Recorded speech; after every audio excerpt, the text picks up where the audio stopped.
చుట్టూ తెల్లని మంచు, -40 డిగ్రీల చలి. అక్కడ మీకు ఎవ్వరూ కనిపించకపోవచ్చు, కానీ ఆ మంచు అడుగున ఒక ప్రాణం కోసం పైన ఒక రాక్షసుడు ఎదురు చూస్తున్నాడు. పోలార్ బేర్ వేటాడే పద్ధతి చాలా ఓపిగ్గా ఉంటుంది. అదేంటో మీకు తెలుసా? ఇది వేట కోసం మైళ్ళ దూరం పరిగెత్తదు. మంచులో ఉన్న చిన్న రంధ్రం దగ్గర గంటల తరబడి కూర్చొని వేచి చూస్తుంది.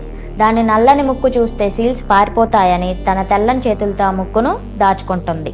ఇది ప్రకృతిలోనే అత్యంత తెలివిగా వేచి చూసే వేట. మంచు అడుగున ఉన్న ఆ సీల్ శ్వాస తీసుకోవడానికి ఆ రంధ్రం దగ్గరకు రాగానే ఒక్క సెకండ్లో పోలార్ బేర్ తన భారీ పంజాను నీటిలోకి దించుతుంది. ఒక్క దెబ్బ ఆ సీల్ తల పగలడమో లేదా మెడ విరగడమో జరుగుతుంది. ఆ నీరు ఎర్రగా అయ్యేంత వరకు వేట ఆగదు. తనకంటే బరువైన జంతువులను కూడా కేవలం తన దంతాలతో పట్టుకొని మంచు పైకి లాగేస్తుంది. 100 కిలోల బరువున్న ఆ జంతువులను బొమ్మలాగా విసిరిపారేస్తుంది. అందుకే దీన్ని the king of the Arctic అంటారు. మంచు సామ్రాజ్యంలో ఈ నిశ్శబ్ద వేటగాడి గురించి మీకేమనిపిస్తుంది? కామెంట్ చేయండి. ఇలాంటి మరిన్ని వైల్డ్ లైఫ్ అడ్వెంచర్స్ కోసం please subscribe my YouTube channel.